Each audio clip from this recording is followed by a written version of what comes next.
25절에서 34절 말씀입니다.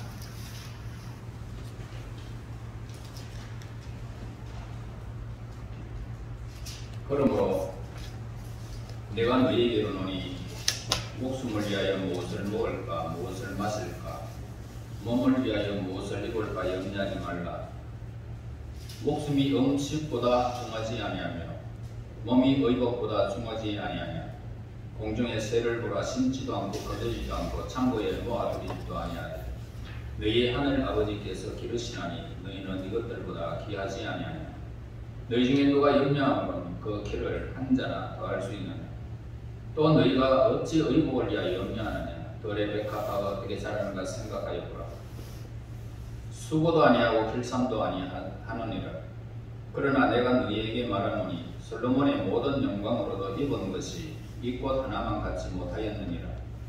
오늘 있다가 내일 아궁이에 던져지는 덜풀도 하나님이 이렇게 입히시거든 하물며 너희일까 보냐. 믿음이 작은 자들아, 그러므로 염려하여 이르기를 무엇을 먹을까 무엇을 마실까 무엇을 입을까 하지 말라. 이는 다 이방인들이 구하는 것이라. 너희의 하늘 아버지께서 이 모든 것이 너희에게 있어야 할 줄을 아시느니라. 그런즉 너희는 먼저 그의 나라와 그의 의를 구하라. 그리하면 이 모든 것을 너희에게 더하시리라. 그러므로 내일 일을 위하여 염려하지 말라. 내일 일은 내일 염려할 것이요 한 날의 괴로움은 그날에 속하니라. 아멘.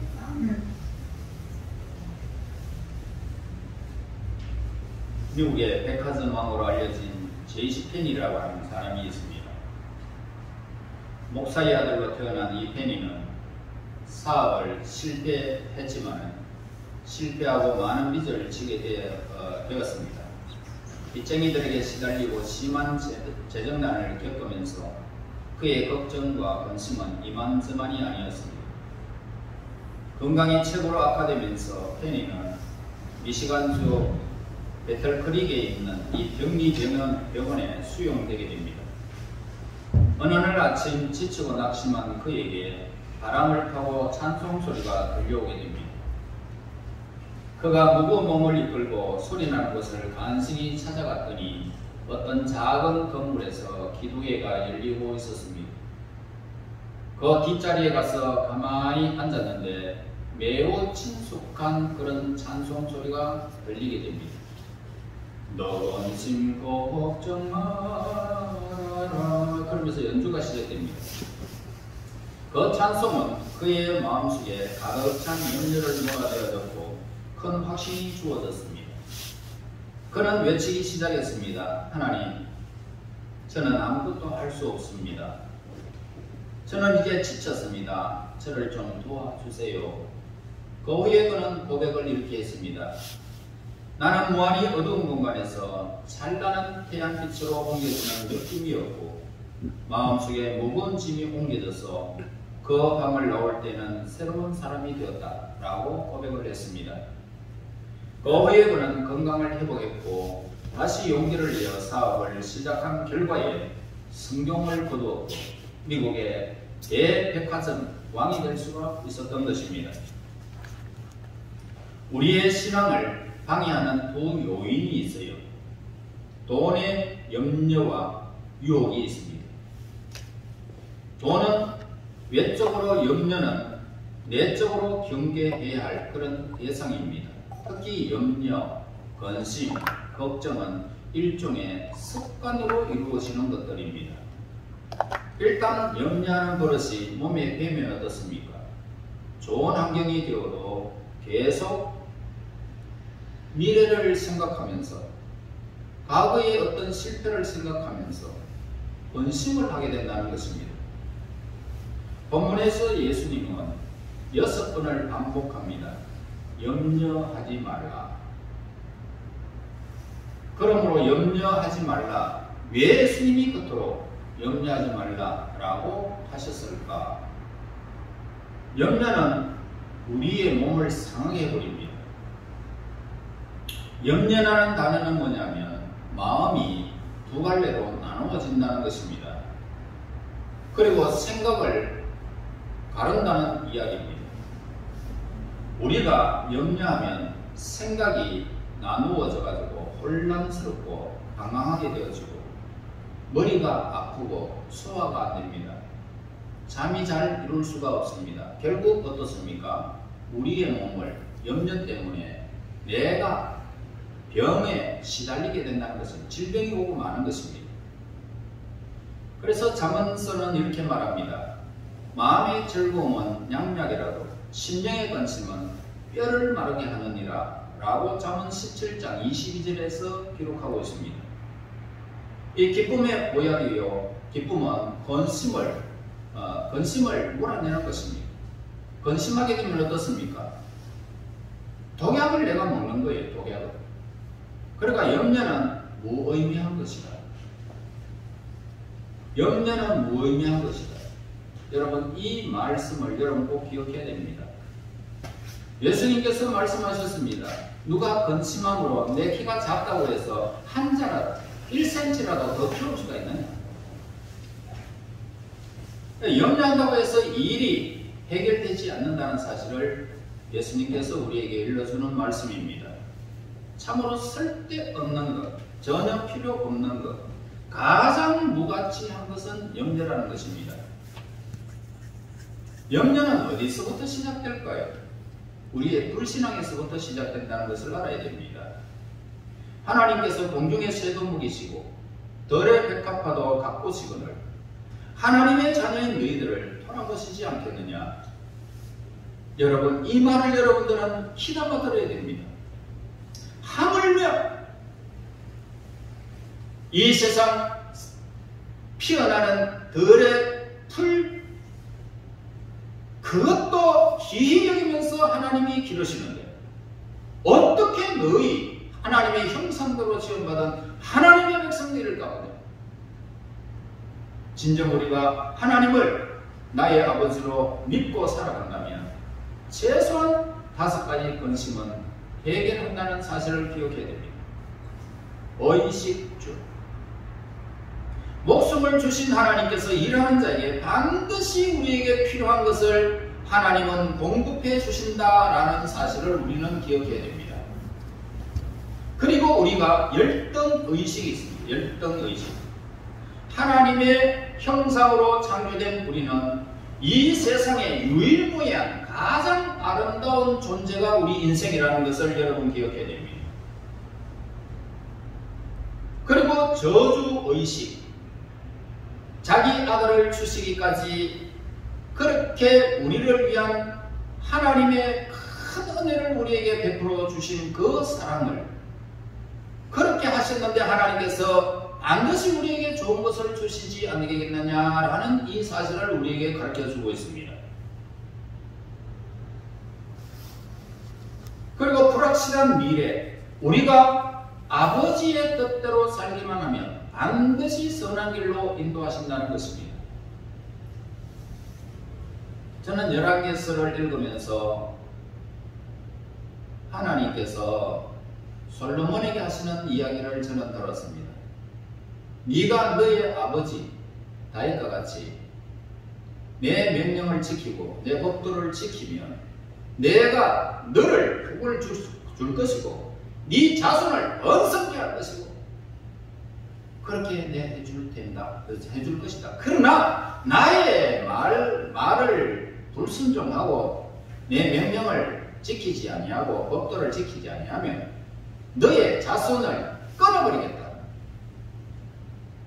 이 모든 성전이 나를 위해서 치웠지만 돌 하나도 돌 위에 남지 않고 내가 다 늘어버리겠다. 그리고 세상 사람들이 전부 너의 자손들을 저주할 것이고 그리고 손가락질을 할 것이다 라고 그렇게 하나님이 말씀하신 것을 듣게 되어집니다.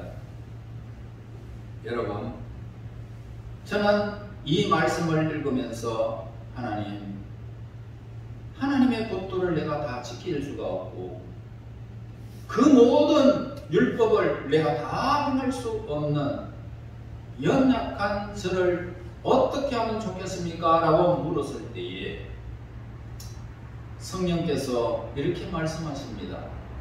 네가 예수님 안에 거하지 않느냐? 우리 예수님은 율법을 완성하셨습니다. 하나님의 말씀을 다 수용하시고 그 뜻을 다 이루셨습니다.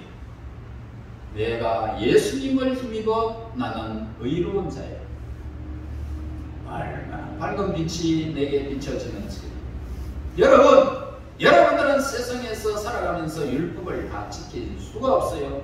하나님의 법도를 다 지킬 수가 없어요. 그러나 예수님 안에 거하면, 내가 예수님 안에 거하면 예수님의 의가 내게 온다는 것입니다. 얼마나 행복한 일입니까? 믿음으로 예수님의 옷을 입으시면 되는 것입니다. 그리고 우리가 살아가면서 죽음의 공포가 있어요. 생명은 누구에게 있습니까? 내가 잘하고 잘못하는 데 있는 것이 아니고 죽음은 하나님께 있다는 것입니다.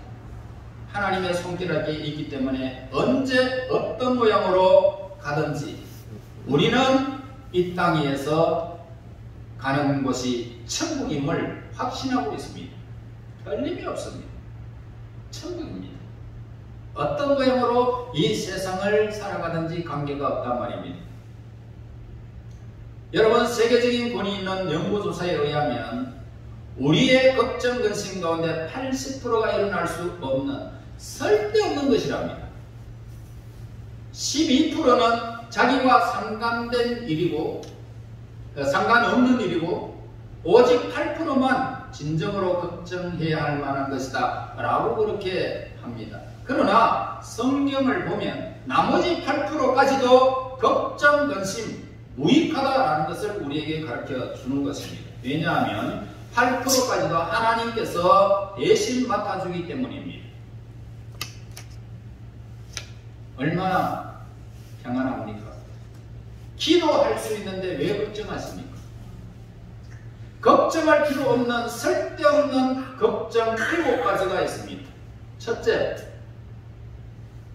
지나간 일을 걱정한다는 것입니다.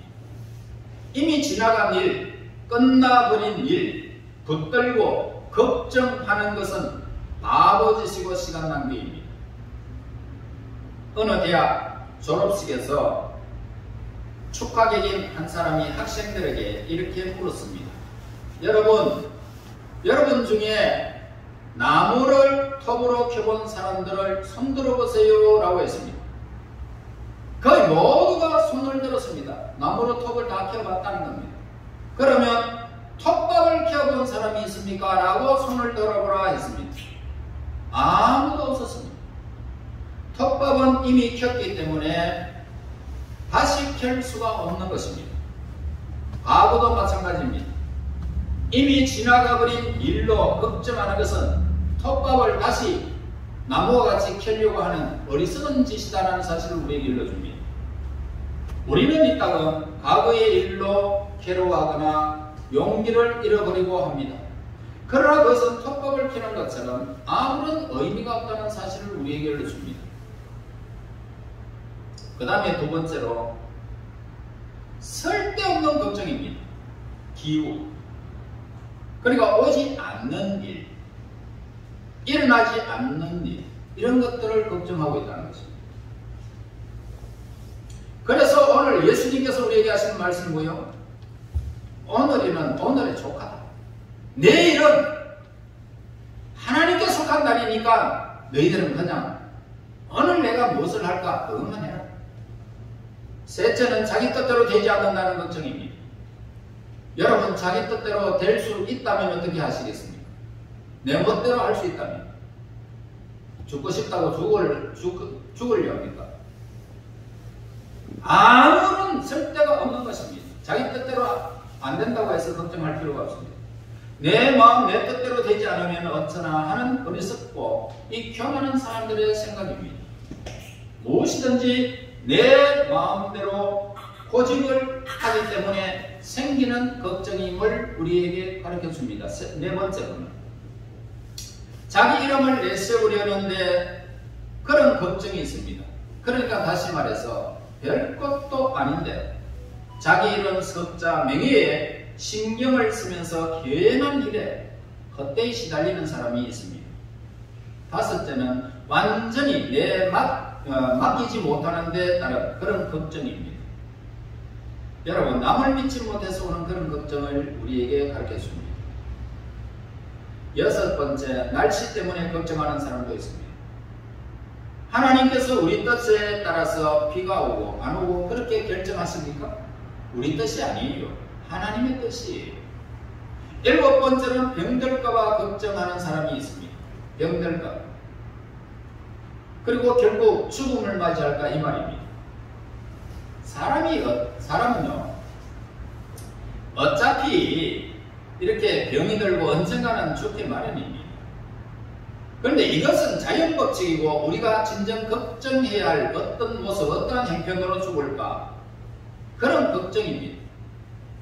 그러니까 이 모든 것들도 다 오늘 우리는 쓸데없는 것입니다. 성도는 염려하지 말아야 할 것이 무엇입니까? 염려하지 말아야 할 것. 첫 번째, 목숨을 위하여 무엇을 먹을까, 무엇을 마실까, 무엇을 위하여 무엇을 입을까 염려하지 말아라 라고 오늘 본문에서 25절에 가르쳐주고 있어요. 여기서 염려하지 않는다라는 것은 아무런 수고도 하지 않는 것을 말하는 것이 결코 아닙니다. 가만히 그냥 있는 것이 아니에요. 우리 그리스도인들도 먹을 것을 얻기 위해서 땀을 흘려야 됩니다. 농사도 지어야 됩니다. 돈도 벌어야 됩니다. 밥도 지어야 됩니다. 음식도 만들어야 됩니다. 이렇게 먹을 것을 위해서 몸부림을 치면서 땀 흘려 노력하는 것을 염려하기 때문에 하는 것이다 라고 말하지는 않는 것입니다. 그것은 일상생활 우리에게 꼭 필요한 것이기 때문에 하는 거예요. 그래서 오늘 26절 보세요. 공중에 새를 보라. 심지도 않고 거두지도 않고 창고에 들이지도 아니하되 너희 천국께서 기르시나니. 여러분, 물론 이 새들 보세요. 새들은 먹이가 있는 곳을 찾아서 힘들게 날아가는 모습을 여러분 보지 않습니까? 저는 자연을 보면서 살면서 참새들과 여러가지 이렇게 새들들이 우리 밭에 와가지고 그냥 내려앉아가지고 먹을 것을 내가 안 줘도 괜찮아요. 그런데 거기에 보니까 곡식 찌끄레들이 얼마나 많습니까? 많이 와서 그냥 와가지고 어떨 때는 사랑이를 갖다 내가 확 뿌려 놓습니다. 그러면은 기가 막히게 싹 다 먹어버립니다. 때로는 다른 새들과 경쟁하며 다투기도 하는 모습도 보게 됩니다. 삼켜서 소화하는 수고를 그 새들이 하는 거예요. 그러나 그 수고는 보조적인 것에 불과한 것입니다. 그거 삼켜가지고 소화하기 싫다고 안 먹는 참새들을 보았습니다. 그래서 하나님께서 다 먹이를 준비하게 하셨고 필요할 때 챙겨주시는 모습을 보게 됩니다. 그래서 하나님께서는 새들을 먹이시기 위한 수고를 하고 계시다 이 말입니다. 다만 새들은 하나님의 수고의 열매를 먹을 뿐입니다. 염려라는 것은 뭡니까? 사람들이 마치 자기들이 먹을 것을 준비하는 것처럼 몸부림을 치면서 땀을 흘리는 태도를 말하는 것입니다. 우리를 위한 하나님의 수고를 외면한 채 자기가 하나님의 수고를 대신하려고 예를 태우고 몸부림치는 것을 말하는 것입니다. 하나님께서 다 준비해 놓으셨는데 그것을 모르고 자기가 능력도 없으면서 무언가 해보려고 몸부림을 치는 것을 말하는 거예요. 그 다음에 많은 일들로 인해서 염려치 말아야 됩니다. 아주 먼 옛날 새 시계를 조립하는데 사용되기를 기다리는 시계추 하나가 있었습니다. 그 시계추는 자기와 함께 일하게 될 큰 톱니바퀴들이 모두 다 닿아서 더 이상 닳아가지고 이제 더 이상 쓸 수가 없게 되면 얼마나 오랜 세월이 지나야 하는가 계산해 보았습니다.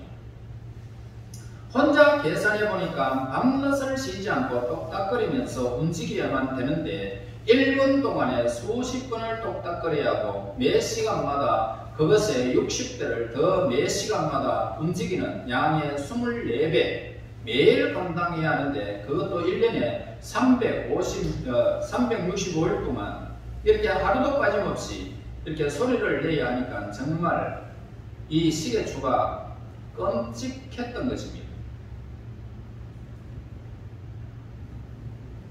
그래서 조금만 움직여도 힘드는데 수백만 번씩 움직여야 하다니 불쌍한 시계추는 이렇게 중얼거렸습니다. 나는 절대로 그런 일을 하지 못할 거야. 그러자 시계주인인 이 시계추에게 힘과 용기를 주면서 이렇게 말했답니다. 그렇다면 네가 한번 움직일 때마다 똑딱 소리를 한 번만 내어줄 수 있겠니? 라고 했습니다. 그럼요, 물론이지요. 한 번 움직일 때마다 내가 똑딱거리는 소리는 언제든지 할 수 있습니다. 시계추는 이렇게 할 수 있다고 주장했고, 자 그러면 이제 됐으니까 네가 할 일은 그거 전부 다 한 번만 똑딱거려라. 그래서 그 후에 시계추는 시계 속에 이제 매달려 한 번 움직일 때마다 한 번씩 똑딱거리는 꾸준한 일을 했는데, 세월이 지나가면서 수많은 세월이 지나갔지만 시계추는 지겹지가 않았습니다. 한 번만 똑딱거리면 되니까 똑딱 후에 몇 번, 몇십만 번 이렇게 하든지 그 관계가 없고 한 번만 똑딱거리니까 한 번만 똑딱 똑딱 시계추는 즐겁게 똑딱 똑딱 똑딱 이 소리를 계속 냈던 것입니다. 얼마나 기쁘고 즐거운지 모릅니다. 한 번만 내라 그랬으니까 얼마나 그것만 생각하니 그냥 똑딱거리는 재미에 그냥 똑딱 똑딱 똑딱 똑딱 열심히 일했답니다. 그러니까 어리석게도 1년치 일이나 고생을 한꺼번에 계산하지 않는 시계추가 됐다는 것입니다. 여러분, 우리는 여기에서 그냥 짚고 넘어갈 것이 뭡니까? 우리가 내일에 어떤 일이 벌어지든 그거 우리와 상관이 없다는 것입니다. 그래서 하루를 주어지는 일에만 성실히 우리가 살아가면 되는 것입니다. 염려는 그날에 족한 것이지 후에까지 미치지 않는 것이 좋은 것입니다. 그러므로 내일 일을 염려하지 말라. 내일 일은 내일 염려할 것이요 한날 괴로우면 그날에 족하니라. 34절에 우리에게 예수님이 가르쳐 주는 말씀입니다. 그 다음에 우리가 생활에 염려를 하지 말아야 됩니다. 생활에 염려. 사람들이요, 세상에 이렇게 태어날 때 그 순간은 이미 커다란 위험을 안고 태어나는 것이 우리 인생입니다. 그리고 언젠가는 태어났다면 죽음이 자꾸만 가까워온다는 것입니다.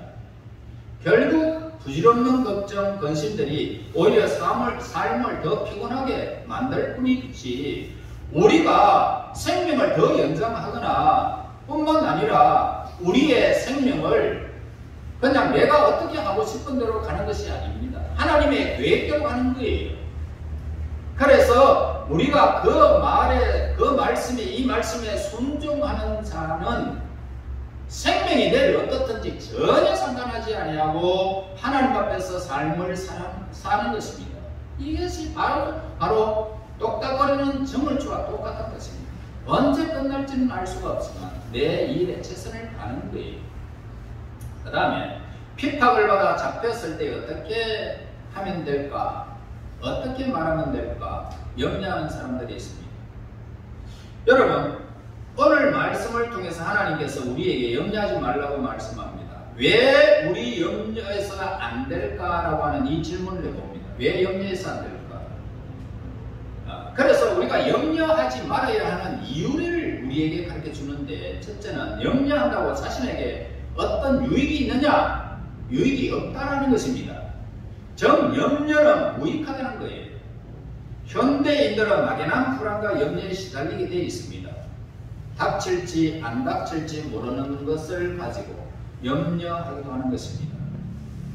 염려로 인해서 어떤 이들은 두통이 생기고 위장병이 생기고 관절염이 생기는 것입니다.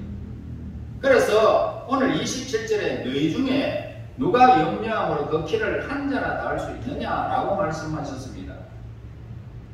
무슨 말이에요? 염려한다고 달라질 일이 있느냐 이렇게 묻고 있어요. 그 다음에 염려는 불신앙에 나오기 때문이다 이 말입니다. 즉 염려는 신앙심이 없는 사람들이 하는 것입니다. 자, 오늘 본문 보세요. 31절에 32절에 그러므로 염려하여 이르기를 무엇을 먹을까 무엇을 마실까 무엇을 입을까 하지 말라. 이는 다 이방인들이 구하는 것이라. 그리고 염려는 믿음의 부족에서 나오는 행위를 우리에게 가르쳐주고 있습니다. 예수님 없는 삶, 신앙이 없는 삶, 이방인들이 한다는 것입니다. 하나님은 공중에 나는 새를 먹이시고 들의 백합화를 입으십니다. 하물며 하나님의 자녀들인 너희야 말할 것이 무엇이냐라고 반문하고 있습니다. 동일한 조건 하에서도 지나치게 걱정하는 사람들이 있는가 하면 하나님의 돌보심을 믿고 의연하게 대처하는 사람들도 볼 수 있습니다. 그래서 조지 밀러는 이렇게 말을 했습니다. 염려의 시작은 신앙의 끝이고 신앙의 시작은 염려의 끝이다 라고 그렇게 말했습니다. 그렇습니다. 염려를 함으로써 하나님도 안 보이게 되고 거듭남 받은 하나님의 것인 사람도 망각하면서 부인하게 된다는 것입니다. 염려에 쌓여 있으면 어떻습니까? 나는 전혀 사랑을 받아본 적이 없었던 것처럼 느껴지는 것입니다. 세상 사람들이 다 미워져요. 주위에 진정으로 믿을 만한 사람이 없는 것처럼 그렇게 느껴지기도 하는 것입니다. 여러분 이제 하나님의 채워주심과 돌보심을 믿고 염려를 그냥 깊은 바다에 던지듯이 던져버리시기 바랍니다. 그리고 먼저 하나님이 기뻐하시는 뜻을 구하는 우리들이 되어야 할 것입니다. 그 다음에 하나님의 영이 우리 마음에 계시기 때문입니다. 하나님의 영이 우리에게 거하시기 때문에 우리는 홀로 남은 사람이 아닙니다. 깊은 산골에서 평생을 살아온 할머니 한 분이 있었습니다. 할머니는 평생 소원이 서울 구경 한번 꼭 해보고 싶다 이 마음을 품고 살았습니다. 그러나 기차를 타고 가면은 깜깜한 불을 지나가야 한다는 말을 듣고는 그것에 늘 두려워했습니다. 어느 날 드디어 서울에 가야 할 일이 생겼습니다. 설 구경을 소원했던 할머니는 그러나 집에서 출발할 때부터 걱정이 태산이었습니다. 기차의 속도가 빨라질수록 할머니의 불안은 더욱 커갔습니다. 급행열차가 긴 거리에 다다르기 전에 할머니는 너무 걱정을 한 나머지 지쳐서 그만 깊은 잠에 빠지고 말았습니다. 한잠을 푹 자고 일어난 할머니는 눈을 떴을 때는 이미 서울에 도착하여 내리는 시간이 되었습니다. 여러분 우리가 세상을 떠날 때도 이와 똑같습니다. 염려한다고 해서 서울에 도착하지 않을 수가 없고 염려 안 한다고 해서 서울에 도착하지 않는 것은 아닙니다. 이 땅에서 눈을 감고 긴 불처럼 느껴지는 이 죽음의 터널을 지나서 눈을 뜨면 우리는 바로 하늘나라에 우리가 있을 것입니다. 인생에서의 걱정과 근심은 무의미하다라는 것을 우리에게 가르쳐주는 그런 비유입니다. 그 다음에 세상의 염려는 결실을 맺지 못하게 하기 때문입니다. 사람은요 누구나 다 염려 없이 살기를 원합니다. 동시에 누구나 그것은 불가능한 일이다 라고 생각을 하고 있습니다. 세상 살아가는데 염려 없이 어떻게 사느냐라고 합니다. 바보들이나 행하는 일이지 생각을 좀 가지고 있는 사람이라면 염려 없이 어떻게 사느냐는 것입니다. 특히 현대인들은 심각한 스트레스에 시달리고 있습니다. 그로 인해서 암 환자가 많아지고 돌연사가 자주 발생하는 원인이 되기도 하는 것입니다. 이러한 스트레스는 고대인들도 마찬가지였습니다. 다윗도 심각한 스트레스에 빠질 때가 있었습니다. 그래서 내 마음이 촌밀같이 녹았나이다 그러면서 시편 22편 14절에서 그렇게 고백합니다. 내 마음이 눌린다는 표현도 했습니다. 그래서 이와 같이 염려와 근심은 우리의 삶을 좀먹게 되는 것이다 이 말입니다. 의욕을 잃어버리고 기쁨을 상실해버리고 인간관계에 어려움을 겪게 되는 것입니다. 그러면 어떻습니까? 염려를 하면 어떻게 하면 염려를 없이 할 수 있을까? 이 고민을 하게 되는 것입니다. 그래서 예수님은 나를 믿고 하나님을 의뢰해라 라고 말씀을 합니다. 다시 말해서 우리에게 하나님이 인도하실 것을 믿으라는 것입니다. 이 믿음이라는 것은 또 다른 차원의 세계로 통하는 그런 문이다라고 말할 수 있습니다. 믿음의 문턱을 넘었을 때에 절망이 소망으로, 슬픔이 기쁨으로, 어두움이 악명으로, 죽음이 생명으로, 절대적인 것으로 완전히 극박으로 변해버리는 것입니다. 믿음이 있으면 우리에게 생명의 길이 있습니다. 기쁨의 길이 있고 소망의 길이 있고 그 모든 문턱을 넘을 수 있는 힘이 믿음에서 일어나는 것입니다. 믿음의 선진들은 믿음으로 염려에서 해방된 경험들을 가지고 있습니다. 말로 할 수 없는 스트레스에 눌려 지내던 이 다윗이 이렇게 말을 했습니다. 여호와는 나의 목자이시니 내가 부족함이 없으리로다. 여러분, 부족함이 없다는 이 영혼의 평안을 노래하고 있음을 우리는 보게 되어집니다. 이것이 바로 믿음의 열매라는 것입니다. 예수님은 믿음으로 십자가를 지기 하루 전날 밤에 죽음을 예견하면서 나는 기쁨이 가득하다 내 평안을 너희에게 주노라 그렇게 하시면서 심령의 평안을 만끽하고 계신 모습을 여러분 보았을 것입니다. 또한 계집종의 말에 잔뜩 겁에 질려 예수님을 3번이나 부인했을 이 베드로의 믿음의 연단을 받고 난 후에 염려를 맡겨버리라 라고 베드로전서 5장 7절에서 그렇게 엄면하고 있는 모습을 보게 되어집니다. 1855년 한 아일랜드 청년이 결혼식 전날 익사사고로 신부를 잊게 됩니다. 그는 고향으로 돌아가 시리의 나날들을 보내는 중 기도하다가 그래, 하나님께서 독생자를 잃고 구원을 이루셨으니 나도 성실을 믿음으로 이기자. 이런 상실을 믿음으로 이기자. 그러면서 제기를 했습니다. 청년은 즉시 이 믿음의 고백을 시로 쓰게 됩니다. 이 시가 오늘날 세계 크리스찬들의 가장 애송하는 셋 찬송가 369장이며 청년의 이름으로 조셉 스크립은 이렇게 찬송시에서 이렇게 말합니다. 죄짐 맡은 우리 구주 어찌 좋은 친구인지 걱정 관심 모든 괴로움. 그러면서 모든 이 찬송시를 쓰게 됐다는 사실. 여러분, 자기의 짐을 여호와께 맡겨야 합니다. 하나님께 다 맡겨야 됩니다. 오래전에 한 선교사가 우리나라에 와서 자동차를 타고 다니는데 어느 할머니가 장대에서 무거운 짐을 머리에 이고 가고 있었습니다. 그래서 선교사가 차를 세우고는 할머니에게 차를 타고 가시면서 차를 타고 가시라고 하면서 차를 태워줬습니다. 그런데 그 할머니는 그 짐을 머리 위에 이은 채로 차를 타고 가는 겁니다. 선교사가 짐을 내려놓으라고 하자 할머니는 이렇게 대답합니다. 나 하나도 태워주는 거 고마운데 이 짐까지 내려놓으면 얼마나 차가 더 무겁겠습니까? 참 우리가 생각하기에는 정말 이 할머니 도대체 정신이 있는 사람인가 없는 사람인가 그렇게 하지만 정말 참 보기 드문 겸손이라고 생각되어집니다. 여러분, 우리가 이렇게 살아가는 거예요. 사람들. 내 짐을 여호와께 맡겨버리라. 너를 붙드시고 의인의 요동함을 영영히 허락지 아니하리라.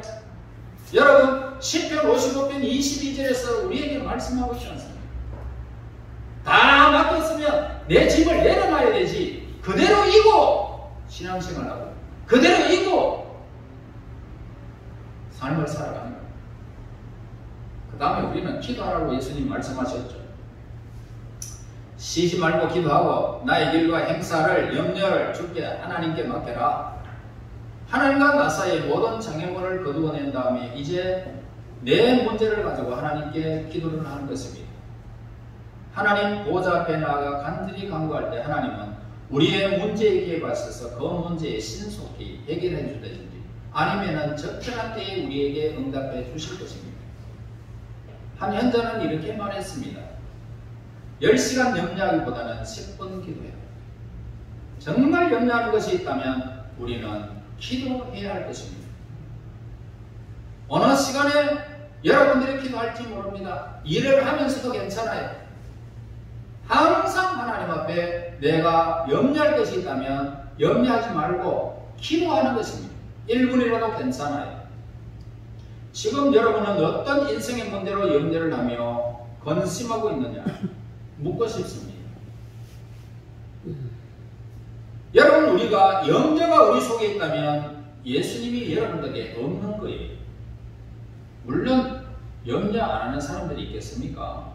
다 있지요. 그러나 예수님을 믿어야 됩니다. 그때 하나님은 예수님 안에서 우리를 하나님의 자녀로 거듭나게 될 것이고, 예수님은 하나님은 나의 아버지가 되시고 나는 그의 자녀가 되어 하나님 아버지의 도우심을 받을 수 있는 위치에 이르게 되는 것입니다. 자식을 사랑하지 않는 아버지가 되었습니다. 여러분, 하나님은 구하라라고 했습니다. 그리하면 주신다라고 약속하셨고, 하나님께 나오는 자는 하나님의 상으로 복을 내려주시고 기도에 응답해 주시는 일을 믿으라라고 예수님께서 우리에게 말씀해 주고 계십니다. 이러한 믿음을 가지고 하나님 보좌에 나아갈 때 하늘의 문이 열려질 것이고, 성이 무너지고 우리의 염려의 성이 여리고 성이 무너지듯이 무너지고, 여러분의 문제가 해결되고 모든 염려와 근심은 눈 녹듯이 사라지는 기적을 저와 여러분 체험하게 된다는 것입니다. 믿음이 있으면 그렇게 됩니다.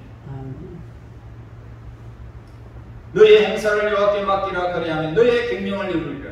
잠언 16장 3절에서 말씀합니다. 여러분은 하나님의 뜻에 순종해야 됩니다. 그리고 먼저 하나님 나라와 의를 구해야 할 것입니다. 33절을 말씀하고 있죠. 문제가 생길 때의 대부분은 뭡니까? 그 문제에 집착하게 됩니다.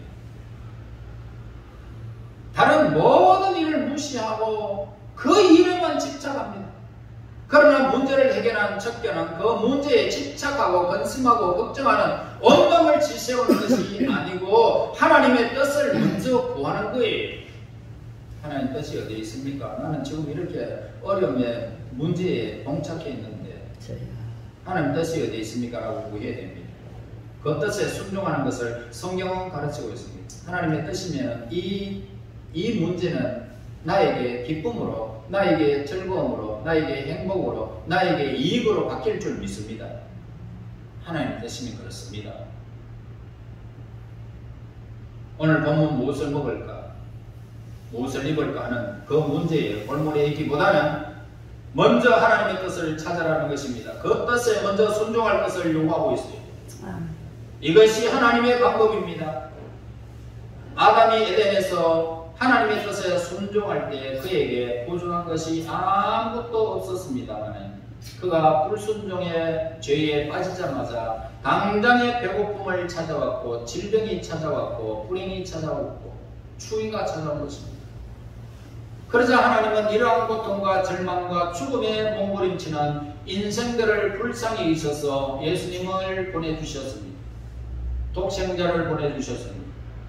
그분이 죽으심과 부활을 통해서 우리 인생들은 다시금 하나님께 가까이 나아갈 수 있게 되어졌고, 모든 것에 부족함이 없으신 하나님의 도우심을 받으며 우리는 살아갈 수가 있었던 것입니다.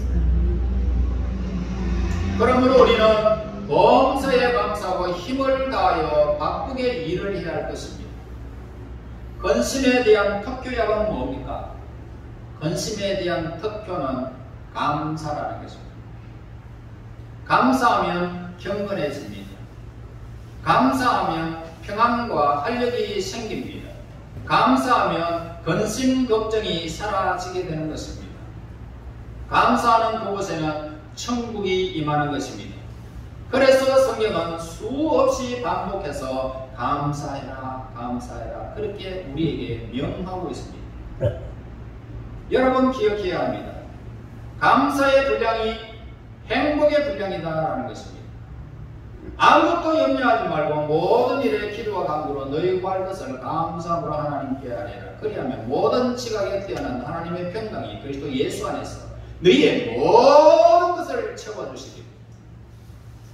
빌립보서 4장에서 우리에게 기록합니다. 세계적인 어류 탐험가 오사 존슨은 남편과 함께 여행을 떠나게 됩니다.